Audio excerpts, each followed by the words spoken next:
Ladies and gentlemen, welcome once again to Rogue Machine's Rant and Rave. Former ballerina Penny Orloff hung up her point shoes at 22, went to Juilliard, and became a principal soprano with the New York City Opera. She currently lives with an ex-lover and a family of raccoons in a forest cabin in western Washington state. This is her 6th Rant and Rave. Ladies and gentlemen, Penny Orloff.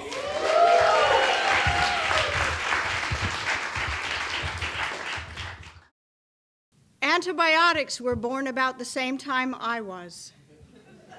Suddenly, bubonic plague and spinal meningitis and syphilis and other fatal bacterial infections were history, wiped off the face of the earth.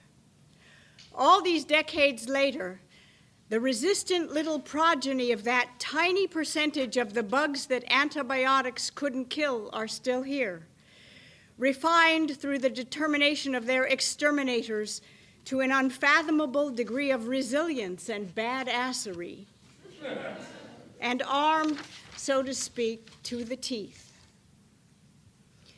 A week ago, I assembled with my family at my nephew's house for the first night of Hanukkah, a thousands of years later annual remembrance of the Maccabees, a resistant little family of Yids, their name means hammer, who by a miracle survived a lengthy siege designed to wipe the Jews off the face of the earth, an ancient iteration of Hitler's final solution.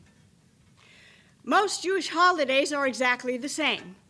They tried to kill us. We survived. Let's eat. Darling, have another latke. Babylonia, Egypt, the Romans, the Spanish Inquisition, the Cossacks, Vilna, and worse.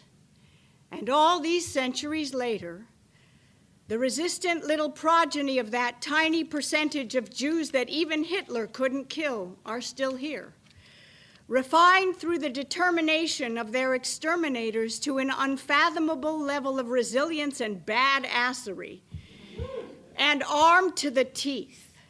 If you've got mischief on your mind, you don't want to cross paths with an Israeli. Left unmolested, we'll dink around and amuse ourselves with astrophysics and medicine and biology and, comedy. But after thousands of years of unintentional genetic engineering, fuck with us at your peril. What is that indomitable thing?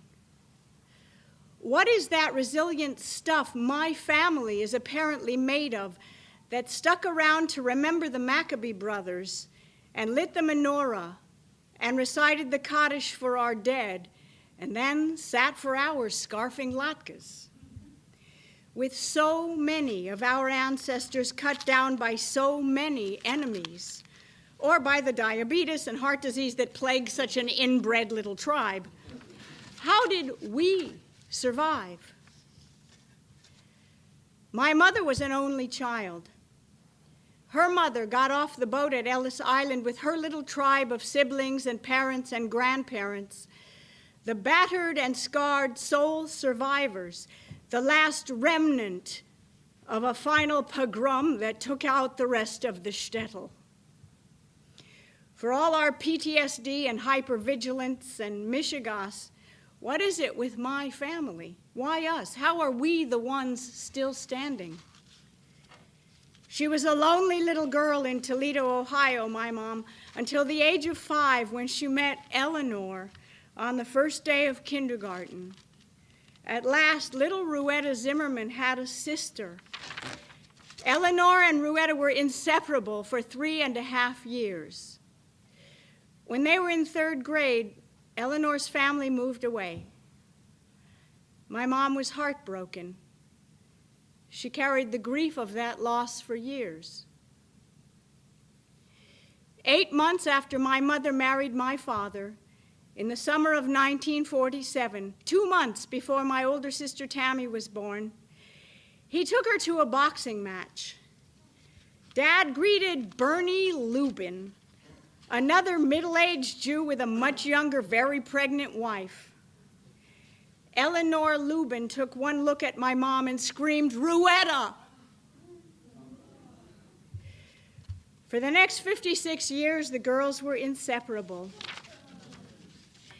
Eleanor had 3 boys, Bobby, Marty, and Stanley, and then a girl, Shelley. My mom had 3 girls, Tammy, Penny, and Ricky, and then a boy, Mike. 8 kids in 6 years. Eleanor's firstborn, Bobby, was the oldest, my brother, Mikey, the youngest. Our families lived 3 blocks apart, not far from this theater, actually. Because our mothers were always together, the 8 of us grew up almost as siblings. It was LA in the 60s. Drugs, sex, and rock and roll, baby. Eleanor's second, Marty, was devastatingly handsome. I had such a crush on him. All the girls had a crush on him. Marty committed suicide by drug overdose before the decade was out.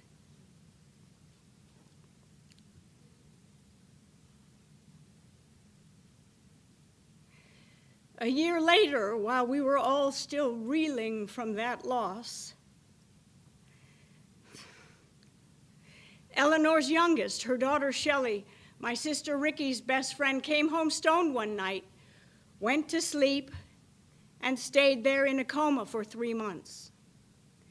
When she woke up, she had the mind of an infant. She couldn't speak or be toilet trained.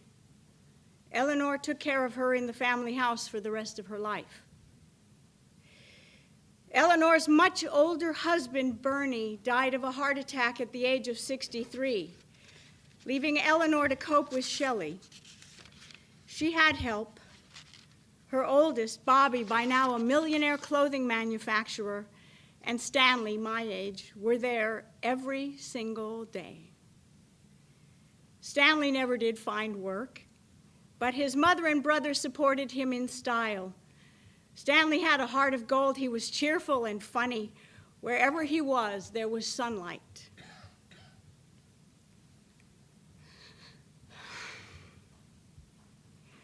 Stanley died in his sleep of a heart attack at the age of 53. Now it was just Eleanor and Bobby, and Shelley in the next room.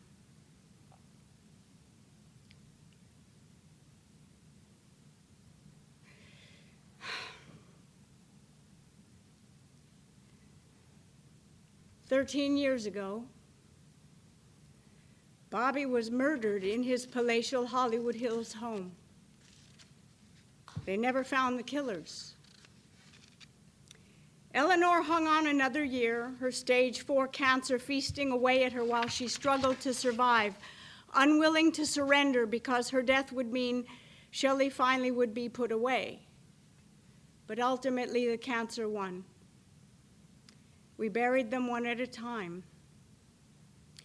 My mother and father, and all 4 of us siblings, and my parents' 7 grandchildren, our little tribe buried Eleanor next to Bernie and Marty and Stanley and Bobby.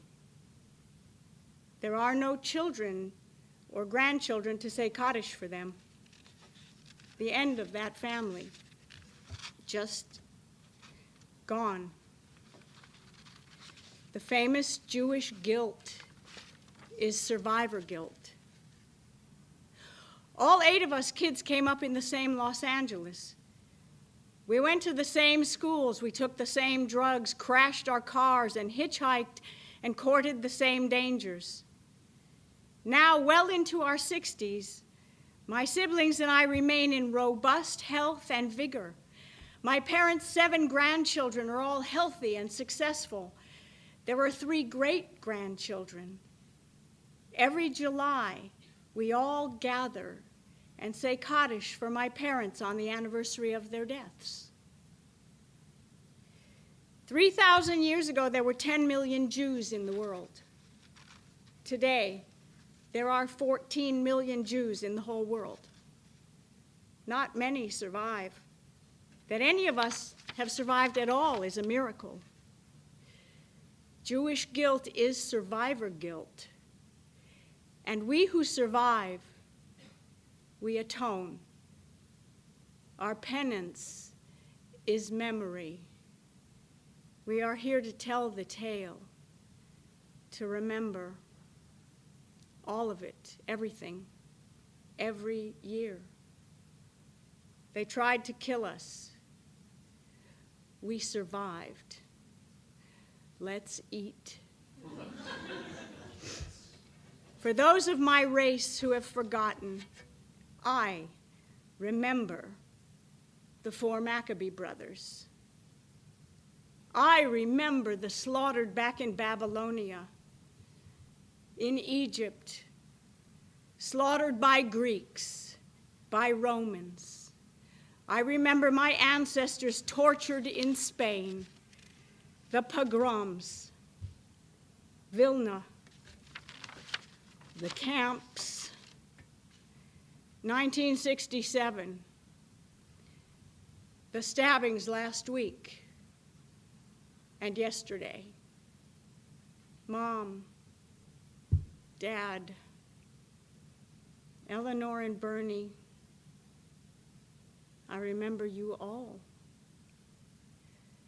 Yiskadal v'yiskadash shemei Rabbah, ba'alma divcha chirutei, v'yamlich malchutei b'chayechon, uv'yomechon, uv'chaye d'chol beit Yisrael, ba'agala uv'izman kariv ve'imaru.